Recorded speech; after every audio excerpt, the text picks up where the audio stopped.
किसी भी वाहन के वहन क्षमता एक अवधि के बाद कम होने लगती है और एक ऐसा वक्त भी आता है जब उस वाहन के कई पुर्जे कार्य करना बंद कर देते हैं।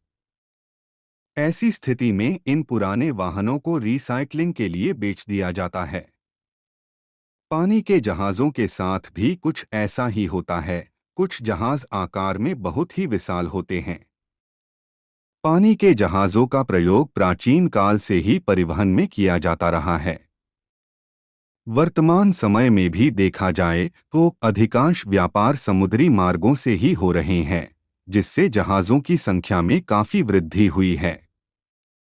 परंतु एक निश्चित अवधि के बाद इन भारी भरकम समुद्री जहाज़ों को समुद्र मार्ग में ही समाप्त कर दिया जाता है।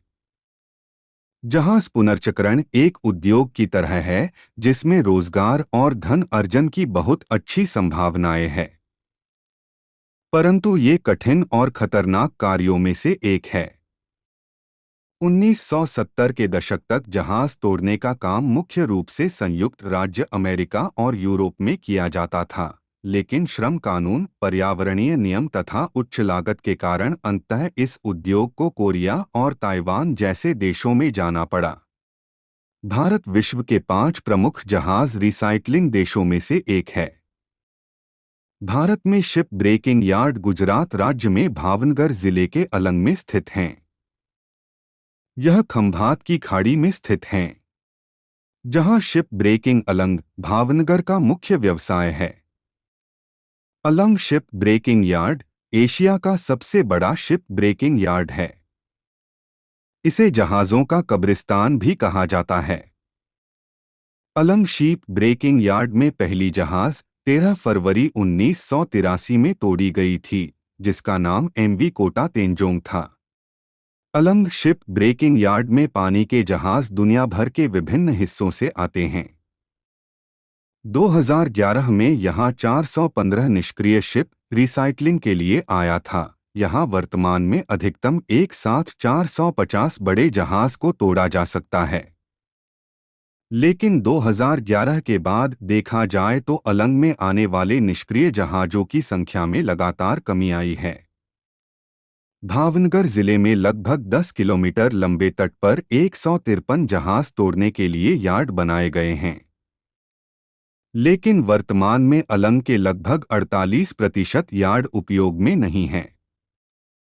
समय के साथ जब यहां जैसे जैसे निष्क्रिय जहाजों की संख्या में वृद्धि होगी, इन खाली पड़े यार्ड का भी उपयोग किया जाएगा। वित्त मंत्री निर्मला सीतारमण जी ने कहा है कि वर्ष 2024 तक जहाज रिसाइक्लिंग की क्षमता अलंग में दोगुनी कर दी जाएगी और प्रयास किया जा रहा है कि यूरोप तथा जापान के निष्क्रिय समुद्री जहाजों का भी शिप ब्रेकिंग भारत में ही हो। भारत दुनिया के 5 प्रमुख जहाज रिसाइक्लिंग देशों में से एक है, जो आईएमओ हांगकांग कन्वेंशन में शामिल है। भारत ने इसे 2019 में साइन किया था।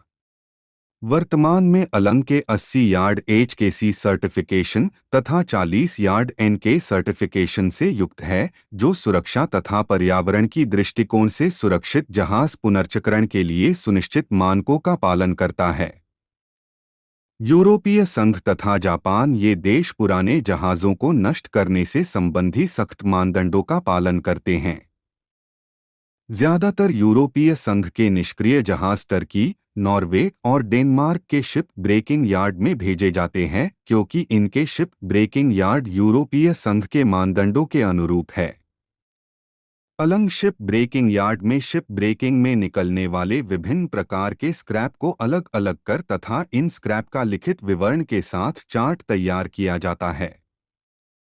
साथ ही यहां एक मल्टी स्पेशलिस्ट हॉस्पिटल स्थापित करने जैसी कार्य को भी किया जा रहा है। गुजरात मैरिटाइम बोर्ड की चेयरमैन ने भविष्य में अलंग की क्षमता को बढ़ाने की भी बात कही है। वर्ष 2017 में आईएनएस विराट को भी अलंग शिप ब्रेकिंग यार्ड में विखंडित किया गया था। 2017 में आईएनएस विराट को रिटायर होने पर विखंडन के लिए अलंग के श्री राम ग्रुप ने नीलामी में खरीदा था। संयुक्त राष्ट्र के अंतर्राष्ट्रीय समुद्री संगठन के सदस्य अलंग में सुरक्षित स्थिति सुनिश्चित करने के लिए यहां का निरीक्षण भी करते हैं। यहाँ हर साल लगभग 4 लाख मैट्रिक टन स्क्रैप निकलता है, जहाँ जहाज टूटने के बाद सबसे ज्यादा स्टील और कई तैयार सामान भी निकलता है, जिसे बेचकर व्यापारियों का धंधा चलता है।